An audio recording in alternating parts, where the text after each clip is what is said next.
অনুষ্ঠানের শুরুতেই আমরা কালামুল্লাহ শরীফের তেলাওয়াত শুনব এবং এরপর আমরা একটি নাশিদ শুনব এবং নাশিদের পর আমরা সরাসরি আলোচনায় চলে যাব। আলোচনার জন্য আজ আমাদের স্টুডিওতে আমরা আমন্ত্রণ জানিয়েছি এদেশের অন্যতম একজন খ্যাতিমান আলোচক আল্লামা আব্দুল মজিদ দামাত বরকাতুল আলিয়া এবং আরও উপস্থিত রয়েছেন মুফতি আব্দুল আল মামুন দামাত বরকাতুল আলিয়া এবং রয়েছেন মুফতি রাফিউদ্দিন মাহমুদ নুরি দামাত বরকাতুল আলিয়া এবং মুফতি হেদায়েতুল ইসলাম দামাত বরকাতুল আলিয়া। সুপ্রিয় লিসেনার, এই চারজন আলোচককে আজ আমরা আমন্ত্রণ জানিয়েছি। তবে আলোচনার পূর্বে শুরুতেই আমরা কালামুল্লাহ শরীফের তেলাওয়াত শুনব। আর কালামুল্লাহ শরীফের তেলাওয়াত পরিবেশন করছেন আমার আপনার প্রিয় এবং পরিচিত কলরবের অন্যতম ইসলামী সাংস্কৃতিক অঙ্গনের অন্যতম এক প্রতিষ্ঠান শিল্পী আসরের আমাদের লাইফ অফ ইসলামের অন্যতম একজন প্রিয় শিল্পী আব্দুল্লাহ আল কাউসার কালামুল্লাহ শরীফ থেকে তেলাওয়াত শোনাবে এবং তেলাওয়াতের পর আমরা চলে যাব একটি জনপ্রিয় নাশিদে আমাদের প্রিয় শিল্পী হাফিজ জাহিদ হাসানের কণ্ঠে মুসলিম আমার নাম। এই নাশিদটিও আমরা শুনবো, সাথেই থাকবেন শুভকামনা সবার জন্য। শুরুতেই আমরা শুরু করছি কালামুল্লাহ শরীফের তেলাওয়াতের মাধ্যমে। যাচ্ছি পবিত্র কালামুল্লাহ শরীফের তেলাওয়াত শুনতে। পরিবেশন করছেন আব্দুল্লাহ আল কাউসার। আসসালামু আলাইকুম ওয়া রাহমাতুল্লাহি ওয়া বারাকাতুহু। আউযু বিল্লাহি মিনাশ শাইতানির রাজীম। বিসমিল্লাহির রাহমানির রাহিম।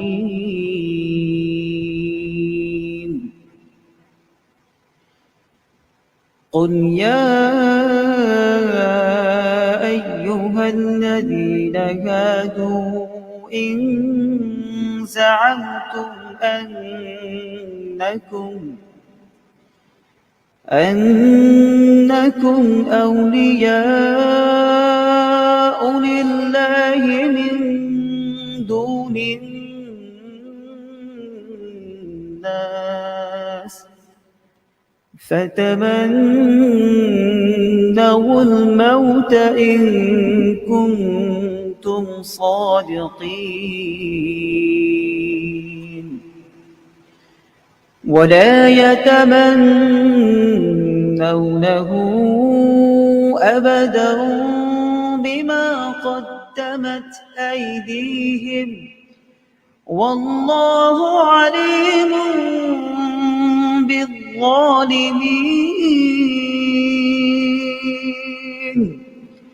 قل إن الموت الذي تفرون منه فإنه ملاقيكم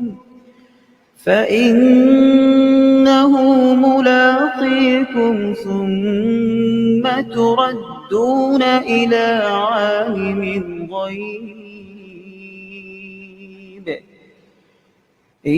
عالم الغيب والشهادة فينبئكم بما كنتم تعملون.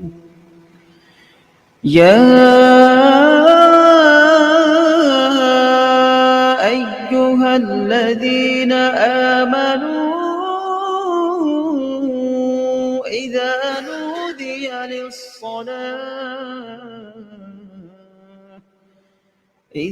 نودي للصلاة من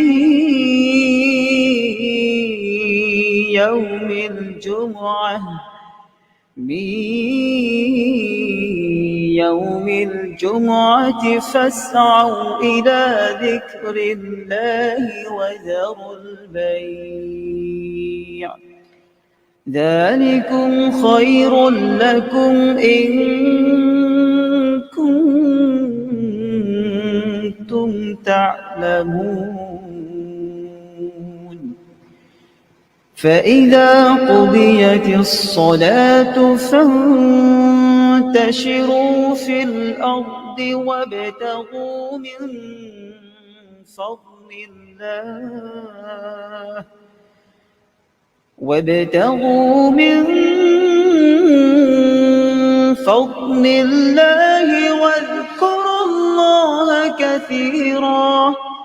واذكروا الله كثيرا لعلكم تفلحون.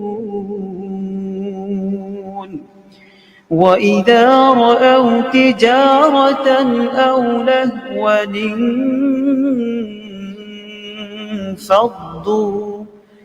فضوا إليها وتركوك قائما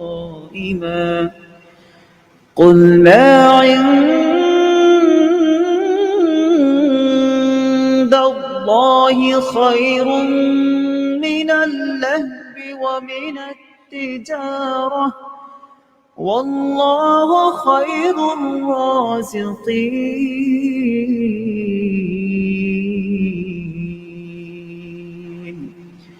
صدق الله العظيم